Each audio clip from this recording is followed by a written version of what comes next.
Hello guys, this is S K. Thenua. Welcome to our channel grammar with Thenua. Guys, आपका स्वागत है हमारे इस चैनल ग्रामर विद ठेनुआ पर। आज हम डिस्कस करेंगे प्रेजेंट इंडेफिनिट टेंस के बारे में। लास्ट वीडियो में मैंने आपको बताया था टेंस कितने प्रकार के होते हैं और प्रत्येक टेंस के कितने भाग होते हैं। अगर आपने उस वीडियो को नहीं देखा है तो आप वीडियो को प्लेलिस्ट में जाके आप देख सकते हैं। आपको वीडियो का लिंक डिस्क्रिप्शन में मिल जाएगा। तो चलिए स्टार्ट करते हैं। तो देखिए, आज का जो हमारा टॉपिक है, आज का हमारा जो टेंस है वो है प्रेजेंट इंडेफिनिट टेंस। आज का जो हमारा टॉपिक है प्रेजेंट इंडेफिनिट टेंस।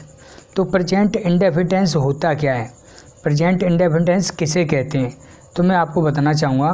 वर्तमान में किसी भी कार्य का अनिश्चित होना पाया जाता है। वर्तमान में किसी भी काम का अनिश्चित होना पाया जाता है, यानी समय निश्चित नहीं होता है, वो प्रेजेंट इंडेफिनिट टेंस कहलाता है। देखिए, इसकी पहचान क्या होती है। इसकी जो पहचान होती है मैं आपको बताना चाहूँगा। किसी भी सेंटेंस को हम तभी बना पाते हैं तब हमें उसकी पहचान होती है याद, अन्यथा हम बना नहीं पाते। जब तक हमको पहचान नहीं पता होगी उस टेंस की कैसे बनेगा, तब तक हम उसे बना नहीं पाएंगे। तो देखिए, प्रेजेंट इंडेफिनिट टेंस की क्या पहचान होती है, मैं आपको बताना चाहूँगा।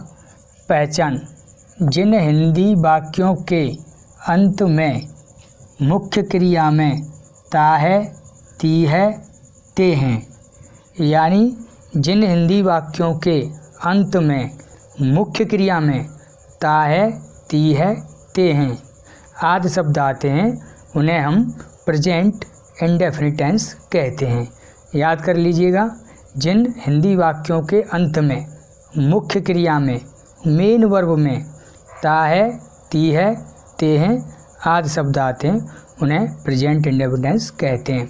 बहुत से बकवास कर देते हैं, जिन वाक्यों के अंत में ता है, ती है, ते हैं आदि शब्द आते हैं, उन्हें प्रेजेंट इंडेफिनिट टेंस कहते हैं। ये गलत डेफिनेशन है। आपको अब तक जो बताई गई है वो गलत बताई गई है, क्योंकि ये सेंटेंस गलत होते हैं। जिन हिंदी वाक्यों के अंत में मुख्य क्रिया में ता है, ती है, ते हैं आदि शब्द आते हैं, उन्हें प्रेजेंट इंडेफिनिट टेंस कहते हैं। न कि जिन हिंदी वाक्यों के अंत में, जिन हिंदी वाक्यों में अंत में ता है, ती है, ते हैं आदि शब्द आते हैं, वो प्रेजेंट इंडेफिनिट टेंस नहीं होते, वो प्रेजेंट सिंपल होते हैं। That's clear. देखिए, मैंने एग्जाम्पल भी ले रखे हैं। राम मंदिर जाता है, राम मंदिर जाता है। तो देखिए, इसमें मेन वर्ब क्या है, जाता। मेन वर्ब क्या है इसमें, जाता। तो जाता में से ता हटा दो तो जा बचेगा, जाना होती है मेन वर्ब। जा में ता लग रहा है, जाता, ये मेन वर्ब होगी आपकी। मेन वर्ब क्या हो गई, जाता। अगर मेन वर्ब में ता है, ती है, ते हैं तो ही वो प्रेजेंट इंडेफिनिट टेंस होगा। अगर मेन वर्ब में ता है, ती है, ते हैं तो ही वो प्रेजेंट इंडेफिनिट टेंस होगा, अदरवाइज वो अदर कैटेगरी का होगा वो आपका। देखिए, बर्फ़ सफ़ेद होती है, अब वाक्य का अंत तो उसमें भी हो रहा है ता है, ती है, लेकिन देखिए ये क्या है, ये प्रेजेंट इंडेफिनिट टेंस नहीं है, ये प्रेजेंट इंडेफिनिट टेंस नहीं है और ये प्रेजेंट इंडेफिनिट टेंस है। देखिए, आपके सामने दो सेंटेंस लिखे हुए हैं व्हाइट बोर्ड पर। पहला, राम मंदिर जाता है, ये प्रेजेंट इंडेफिनिट है। बर्फ़ सफ़ेद होती है, ये प्रेजेंट इंडेफिनिट नहीं है। ये खाली क्या है, आपको जानकारी दी जा रही है, सिर्फ आपको इन्फॉर्मेशन दी जा रही है। बर्फ़ सफ़ेद होती है, सिर्फ आपको जानकारी दी जाती है बर्फ़ के बारे में, आपको बर्फ़ के बारे में जानकारी दी जा रही है, इन्फॉर्मेशन दी जा रही है। ये प्रेजेंट इंडेफिनिट टेंस नहीं है, ये प्रेजेंट का सिंपल है। प्रेजेंट सिंपल उनको कहते हैं जिसमें किसी एक्शन का डूअर के द्वारा कार्य को किया ना जाए, डूअर के द्वारा किसी एक्शन को किया ना जाए, वो होता है प्रेजेंट सिंपल। और प्रेजेंट इंडेफिनिट वो होता है, एक तो वो होते हैं टेंस जिनमें एक्शन किया जाता है, एक वो सेंटेंस होते हैं जिनमें एक्शन नहीं किया जाता। That's clear. आगे चलिए। अब बनाने के नियम, बनाने के नियम क्या होते हैं। देखिए, यदि कर्ता एक वचन है तो मुख्य क्रिया में एस या ईएस लगाते हैं। यदि हमारा कर्ता सिंगुलर सब्जेक्ट है, यदि हमारा सब्जेक्ट सिंगुलर है, अगर हमारा डूअर सिंगुलर है, एक वचन करता है, तो उसमें मेन वर्ब में एस या ईएस जोड़ देते हैं। That's clear. हमारा कर्ता एक वचन है, सिंगुलर सब्जेक्ट है, हमारा जो डूअर है सब्जेक्ट है, करता है, तो उसमें हम क्या जोड़ देते हैं मेन वर्ब में, एस या ईएस। देखिए यदि कर्ता एक वचन है तो मुख्य क्रिया में एस या ई एस लगाते हैं। That's clear. नंबर 2 पॉइंट, यदि कर्ता बहुवचन है तो मुख्य क्रिया में एस या ई एस नहीं लगाते हैं। फिर समझिए, यदि कर्ता बहुवचन है तो मुख्य क्रिया में एस या ई एस नहीं लगाते हैं। आप समझिए, यदि हमारा सब्जेक्ट बहुवचन है, एक से अधिक है, ज़्यादा है, तो हम उसमें क्या है, एस या ई एस नहीं लगाते मेन वर्ब में। That's clear. देखिए नेक्स्ट चलिए, एक वचनकर्ता क्या क्या होते हैं। देखिए ही, शी, इट या कोई भी सिंगुलर नाउन। एक वचन जो हमारे कर्ता होते हैं, सिंगुलर सब्जेक्ट क्या क्या होते हैं, एक वचनकर्ता क्या क्या होते हैं। आपका एक वचनकर्ता ही होता है जो कि मेल के लिए लगाया जाता है, शी होता है जो कि फीमेल के लिए लगाया जाता है, इट होता है जो कि निर्जीव वस्तुओं के लिए लगाया जाता है, जैसे तूफान का आना, आंधी का आना, ओले पड़ना, हवा का बहना, धूप निकलना। इस तरीक़ा के जो सेंटेंस होते हैं, जो नेचुरल घटनाएं होती हैं, जो प्राकृतिक घटनाएं होती हैं, उनसे पहले इट का यूज़ किया जाता है। That's clear. नेक्स्ट, कोई भी सिंगुलर नाउन। सिंगुलर नाउन बोले तो किसी व्यक्ति का नाम, जैसे राम, श्याम, सोहन, मोहन, अतुल, मनोज, हरीश, ममता, सपना, ये क्या है, आपके सिंगुलर सब्जेक्ट हैं। किसी भी आदमी का नाम, किसी भी फीमेल का नाम, किसी भी मेल का नाम, दुनिया में जितने भी नाम हैं, किसी एक व्यक्ति का नाम सिंगुलर होता है। That's clear. नेक्स्ट, ही माने वह होता है, शी माने वह होता है, इट माने यह होता है, वह होता है, और जहाँ कोई सब्जेक्ट नहीं होता वहाँ इट का यूज़ करते हैं, या कोई भी सिंगुलर नाउन। ये क्लियर हो गया। बहुवचन करता आई, आई बहुवचन करता होता है, वी बहुवचन करता होता है। आई माने मैं, आई को बहुवचन माना जाता है, वैसे तो आई सिंगुलर है। देखिए मैं अपने आप में आई में अकेला ही तो हूँ अगर देखा जाए तो, लेकिन ये रूल तो रूल है, तो आई को प्रेजेंट में बहुवचन माना जाता है। तो आई माने मैं, आई वी माने हम, यू माने तुम, आई वी यू दे, और दे माने वे। ये सारे क्या हैं, आपके प्लूरल सब्जेक्ट हैं, या कोई प्लूरल नाउन। प्लूरल नाउन कैसे, जैसे मैंने कहा राम और श्याम आगरा जाते हैं, तो राम और श्याम ये दो नाम हो गए, एंड से जुड़े हैं, और से जुड़े हैं, तो ये प्लूरल हो गए। मैंने कहा बच्चे पढ़ते हैं, तो बच्चे क्या हैं, प्लूरल हो गए, बहुत सारे बच्चे हो गए। मैंने कहा लड़के स्कूल जाते हैं, तो लड़के बहुत सारे हो गए। तो यानी प्लूरल नाउन मतलब बहुत सारे, एक से अधिक, वो प्लूरल होते हैं। यानी जिसकी काउंटिंग 2 पर पहुंच जाए वो प्लूरल होगा। जैसे एक तो एक होता ही है, 2 पर पहुंच जाए, जैसे मैंने कहा राम और श्याम, तो 2 पर काउंटिंग पहुंच गई, बहुवचन हो गया। यानी 2 से 2 पर काउंटिंग पहुंच जाए वो क्या है, प्लूरल होता है आपका। तो आई माने मैं, वी माने हम, यू माने तुम, दे माने वे, या कोई भी प्लूरल नाम। अब देखिए इसका जो स्ट्रक्चर क्या है, अफर्मेटिव सेंटेंस, सकारात्मक वाक्य। देखिए अफर्मेटिव सेंटेंस होता है सकारात्मक वाक्य, जिन वाक्यों में मना न किया जाए, जिन वाक्यों में बात को स्वीकार किया जाए, सकारात्मक, जिनमें नहीं शब्द ना आए, वो होते हैं सकारात्मक। तो देखिए इसका स्ट्रक्चर क्या है सकारात्मक वाक्यों का बनाने का। स्ट्रक्चर इसका होता है, सबसे पहले हम लेते हैं सब्जेक्ट मैंने आपको बताया एक वचन हो सकता है, बहुवचन हो सकता है, कोई भी हो सकता है। सबसे पहले हम सब्जेक्ट लेंगे। देखिए मैं आपको बताना चाहूँगा, कोई भी सेंटेंस सही दुनिया का कोई भी सेंटेंस हो, वो बिना सब्जेक्ट और वर्ब के बन ही नहीं सकता। ऐसा कोई सेंटेंस नहीं दुनिया में जिसमें वर्ब न हो, ऐसा कोई सेंटेंस नहीं दुनिया में जिसमें वर्ब न हो। वर्ब जरूर पाएगी आपको, 0 शब्द में वर्ब नहीं होगी। या तो एक वर्ब हो सकती है, या आपकी 2 वर्ब हो सकती हैं, या तो वर्ब आपकी 1 शब्द में होगी, या 2 शब्दों में होगी, या 3 शब्दों में होगी, या 4 शब्दों में होगी। 4 शब्दों से ज़्यादा कोई वर्ब हो नहीं सकती। ऐसा कोई सेंटेंस नहीं दुनिया में जिसमें 4 वर्ब से ज़्यादा वर्ब हों, अधिक शब्द आएँ वर्ब के, और ऐसा कोई सेंटेंस नहीं जिसमें 0 वर्ब हो। यानी एक वर्ब तो आपको जरूर पाएगी। तो सब्जेक्ट, वर्ब और object.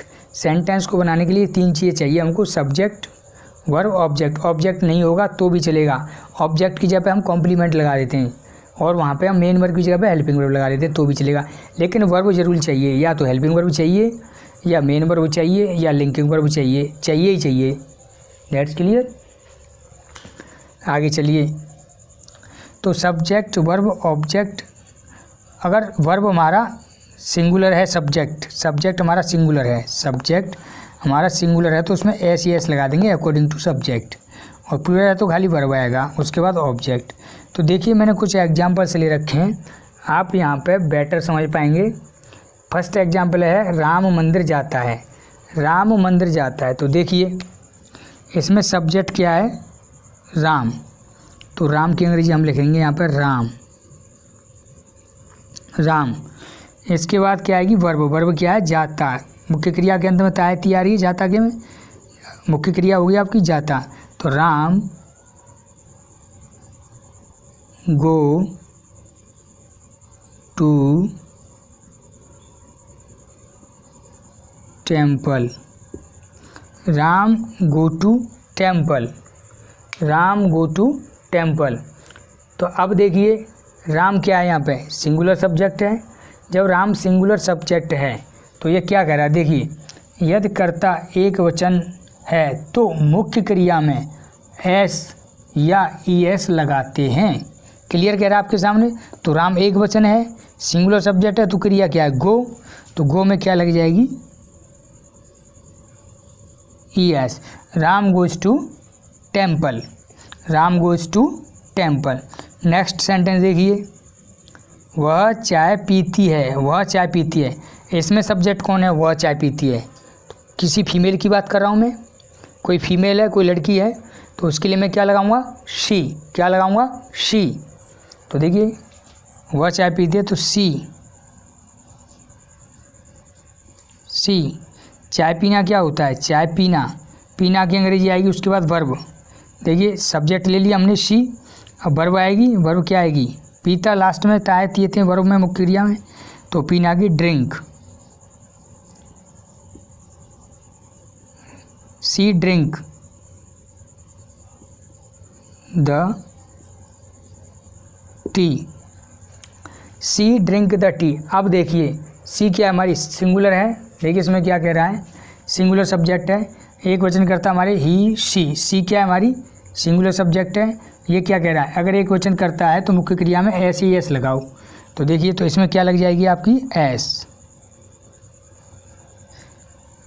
C drinks the tea, वह चाय पीती है, सी ड्रिंक्स द टी।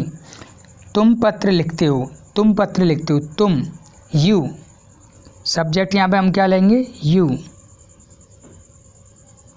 यू। अब इसके बाद क्या लेंगे वर्ब, यू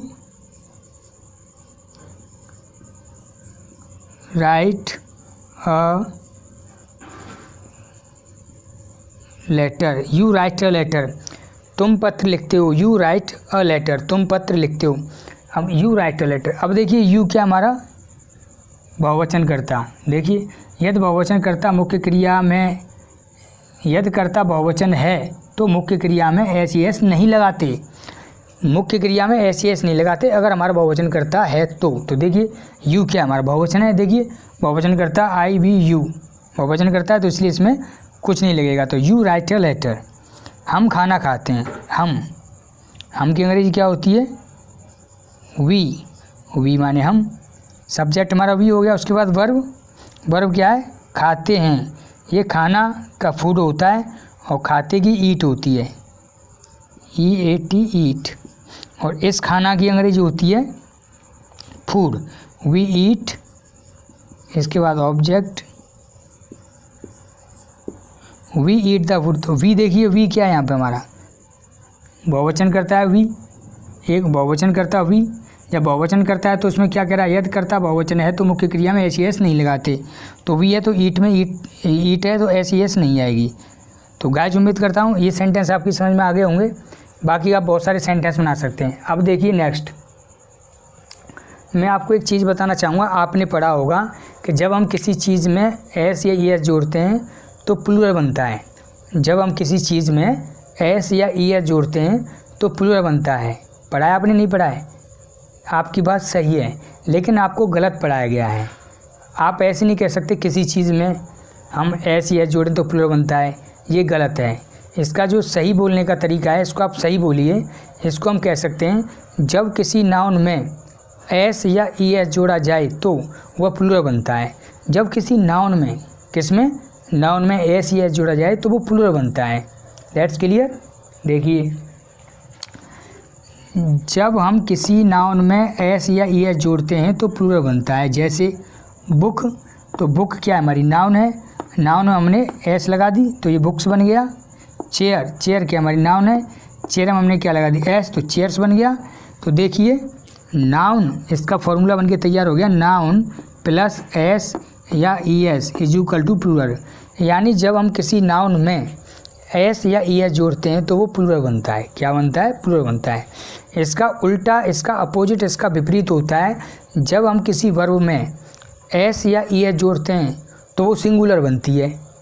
आप फिर समझिए, जब हम किसी नाउन में एस या ई एस जोड़ते हैं तो वो प्लूरल बनता है, और जब हम किसी वर्ब में एस या ई एस जोड़ते हैं तो वो सिंगुलर बनती है। इट मीन्स हमारी वर्ब प्लूरल होती हैं। आपकी समझ में आ गया।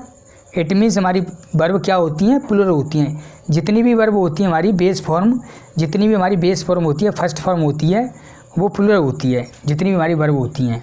तो देखिए, जब हम किसी वर्ब में, मेन वर्ब की बात कर रहा हूँ मैं, जब हम किसी वर्ब में, मेन वर्ब में एस या ई एस जोड़ते हैं तो सिंगुलर बनता है, सिंगुलर बनता है। देखिए, गो, गोज, सिंगुलर ई एस लग गई। ईट, ईट्स, डू, डज। आपकी समझ में आ गया। गो यानी जितनी भी हमारी वर्ब होती हैं वो प्लूरल होती हैं, जितनी भी हमारी वर्ब होती हैं वो प्लूरल होती हैं, उनको सिंगुलर बनाया जाता है। देख लीजिए एग्जाम्पल, आप राम मंदिर जाता है तो राम, देखिए गोज आया नहीं है, क्योंकि इसको सिंगुलर बनाया गया है। यहाँ पे गोज को सिंगुलर बनाया गया है, वरना गो आ सकता था। क्योंकि दुनिया का एक रूल है, देखिए एक रूल है जो हर सेंटेंस पे लागू होता है, एक रूल है जो हर सेंटेंस पे लागू होता है, उसे कोई मिटा नहीं सकता। अगर हमारा सब्जेक्ट, अगर हमारा डूअर, अगर हमारा सब्जेक्ट, अगर हमारा डूअर, अगर हमारा कर्ता एक वचन है, क्या एक वचन है, तो वर्ब भी सिंगुलर आएगी, वर्ब भी एक वचन आएगी। अगर हमारा सब्जेक्ट सिंगुलर है तो वर्ब भी सिंगुलर आएगी। अगर हमारा सब्जेक्ट प्लूरल है तो वर्ब भी प्लूरल आएगी। देख लीजिए आप यहाँ पे मैंने जितने भी सेंटेंस बनाए, देखिए राम मंदिर जाता है, राम गोज टू टेम्पल, तो गो को ई एस लगा करके क्या बनाया गया है, सिंगुलर। देखिए मैंने आपको क्या बताया, जब हम किसी वर्ब में, जब हम किसी वर्ब में, मेन वर्ब में एस या एस जोड़ते हैं तो सिंगुलर बनती है। तो ये रूल कहीं चला थोड़ी जाएगा। तो देखिए गो goes, eat Yeats, do does. देख लीजिए राम गोज टू टेम्पल, वह चाय पीती है, तो सी क्या सिंगुलर है, तो देखिए ड्रिंक में एस लगा दी, यानी वर्ब को भी सिंगुलर बना दिया। वर्ब हमारी प्लूरल थी, उसको भी सिंगुलर बना दिया। सी ड्रिंक्स द टी। देखिए तुम पत्र लिखते हो, यू हमारा यहाँ पे बहुवचन करता है। देख लीजिए यहाँ पे लिख रहा है आई बी यू दे, बहुवचन करता है। तो देखिए यू राइट अ लेटर, तो यहाँ पे हमने राइट को राइट रहने दिया क्योंकि ये प्लूरल वर्ब है। क्या ये प्लूरल वर्ब है, यानी अगर हमारा सब्जेक्ट, अगर हमारा सब्जेक्ट सिंगुलर है तो वर्ब भी सिंगुलर आएगी। अगर हमारा सब्जेक्ट सिंगुलर है तो वर्ब भी सिंगुलर आएगी। अगर हमारा सब्जेक्ट प्लूरल है तो वर्ब भी प्लूरल आएगी। अगर हमारा सब्जेक्ट प्लूरल है तो वर्ब भी प्लूरल आएगी। तो गाइस उम्मीद करता हूँ आपकी बेटर, अच्छी तरीक़ा से आपकी समझ में आ गया होगा, आपका बेटर तरीक़ा से समझ में आ गया हो गया। यानी दुनिया का एक रूल है जो हर नियम पे लागू होता है। अगर हमारा सब्जेक्ट सिंगुलर है, एक वचन करता है, तो वर्ब भी उसके साथ एक वचन आएगी, और हमारा सब्जेक्ट प्लूरल है तो वर्ब भी उसके साथ प्लूरल आएगी। अब बनाया कैसे जाता है, जब हम किसी नाउन में एस या जोड़ते हैं तो प्लूरल बनता है। जैसे बुक बुक्स, चेयर चेयर्स, इसका फॉर्मूला बन के तैयार हो गया, नाउन प्लस एस या E S is equal to plural. और जब हम किसी वर्ब में, मेन वर्ब में एस या ई एस जोड़ते हैं तो सिंगुलर बनता है। जैसे goes, go, eat, Yeats, do, does. यानी जितनी भी हमारी मेन वर्ब होती हैं, मैं बेस फॉर्म की बात कर रहा हूँ, बेस फॉर्म, फर्स्ट फॉर्म जो हमें उस अवस्था में पाई गई थी। जैसे मैंने कहा गो, गो, तो गो ये हमारी बेस फॉर्म है। ये बेस फॉर्म है जो हमें इसी अवस्था में पाई गई। इसको बाकी तो हमने इसको छेड़छाड़ के बनाई गई, गो, गोइंग, गॉन, वेंट, ये बाकी इसको छेड़छाड़ करके बनाई गई हैं। असली रूप में हमको ये पाई गई गो के में। बाकी इसको छेड़छाड़ के फर्स्ट फॉर्म को छेड़छाड़ करके second form, third form, fourth form and fifth form, ये सब छेड़छाड़ के बनाई जाती हैं। तो जो पहली अवस्था होती है उसको बोलते हैं बेस फॉर्म। तो मैं बेस फॉर्म की बात कर रहा हूँ। जितनी भी हमारी बेस फॉर्म होती हैं वो प्लूरल होती हैं। That's clear. अब देखिए नीचे मैंने आपको यहाँ जगह नहीं थी इसलिए यहाँ पर लिख दिया है एस या ई एस कब लगाते हैं। एस या ई एस कब लगाते हैं सर, ये और बता दीजिए हमें, एस या ई एस कब लगाते हैं। तो आप देखिए यहाँ पे आप समझने की कोशिश करना, मैं आपको समझाऊंगा। वहाँ पे बहुत जगह कम है, उस वजह से मैं आपको वहाँ समझा नहीं सकता। तो देखिए हम एस या ई एस कब लगाते हैं। तो देखिए जिन मुख्य क्रिया के अंत में ओ हो, यानी मुख्य क्रिया के अंत में ओ हो, मुख्य क्रिया के अंत में ओ हो तो वहाँ पे ई एस आएगा। जैसे देखिए गो, गोज, डू, डज, नंबर पहला रूल। नंबर दूसरा रूल आपकी समझ में आ गया। मुख्य क्रिया के अंत में ओ हो, मुख्य क्रिया के अंत में ओ हो तो वहाँ पे हम एस ई एस लगाते हैं। ये इसी का रूल है प्रेजेंट का ही। सेकंड, जिन मुख्य क्रिया के अंत में, देखिए सेकंड रूल, मुख्य क्रिया के अंत में, मुख्य क्रिया के अंत में डबल एस या एस एच। दूसरा रूल, मुख्य क्रिया के अंत में डबल एस या एस एच हो, वहाँ क्या आएगा आपका, देखिए example, pass, P A double S, इसमें हो जाए पासेज। That's clear. नेक्स्ट देखिए मिस,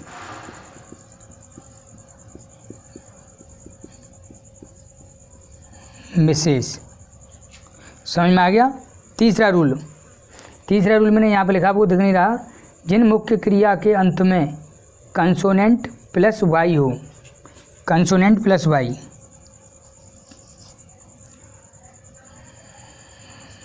मुख्य क्रिया के अंत में क्या हो, consonant plus Y, consonant plus Y हो, कंसोनेंट प्लस वाई हो। देखिए आप, देखिए ट्राई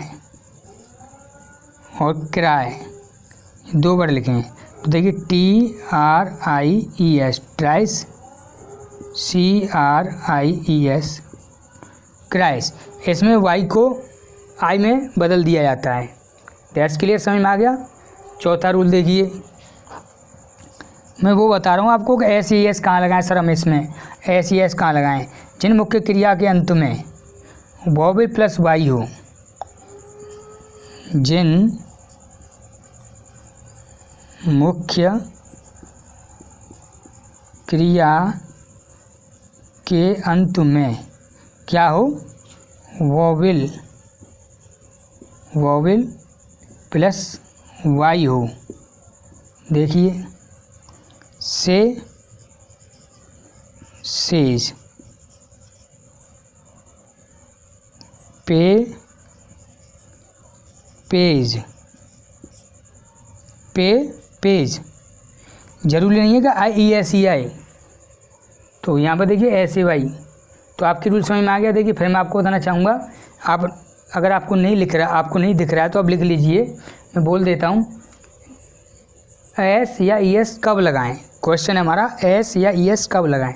तो देखिए जिन मुख्य क्रिया के अंत में ओ हो, मुख्य क्रिया के अंत में ओ हो, जैसे जी ओ गो, तो ओ आ रहा अंत में तो गोज हो जाएगा। डी ओ डू, अंत में ओ आ रहा है तो डज हो जाएगा। नेक्स्ट, जिन मुख्य क्रिया के अंत में डबल एस या एस एच हो, देखिए pass, P A double S, double S आ रहा है तो इसमें ई एस लग जाएगी, PASSES पासेस। मिस MISS तो ये हो जाएगा मिसेज, MISSES। तीसरा रूल, जिन मुख्य क्रिया के अंत में कंसोनेंट प्लस वाई हो, यानी कोई कंसोनेंट आ रहा हो उसके बाद वाई आ रहा हो, जैसे TRY ट्राई, तो देखिए TRY ट्राई आ रहा है, वाई आ रहा है, वाई से पहले कंसोनेंट आ रहा है, कंसोनेंट आ रहा है वाई से पहले, तो ये हो जाएगा ट्राइस, TRIES, वाई को हम आई में बदल देते हैं तो TRY का हो जाएगा TRIES। ऐसे ही क्राई का हो जाएगा CRY तो CRIES, राइट। जिन मुख्य क्रिया के अंतों में वोवेल प्लस वाई हो, वोवेल आ रहा हो लेकिन उससे पहले उसके बाद वाई हो, वोवेल आ रहा हो उससे पहले उसके बाद वाई हो, देखिए वोवेल प्लस वाई तो SAY, तो देखिए वाई आ रहा है लेकिन वाई से पहले वोवेल आ रहा है, ए आ रहा है, तो ये हो जाएगा सेज। PAY पे, वाई से पहले ए आ रहा है, वोवेल से आ रहा है, तो ये क्या हो जाएगा एस, इनमें एस लग जाएगी। तो गाइज उम्मीद करता हूँ वीडियो आपको पसंद आया होगा। अगर आप हमारे चैनल पर पहली बार आए हैं तो प्लीज़ आप हमारे चैनल को सब्सक्राइब करें और हमारी वीडियो को ज़्यादा से ज़्यादा शेयर करें और लाइक करें। सो आई थिंक आज के लिए इतना ही काफ़ी। फिर मिलते हैं नेक्स्ट वीडियो में किसी नई टेंस के साथ। तब तक के लिए bye, have a nice day, see you again, till then good bye.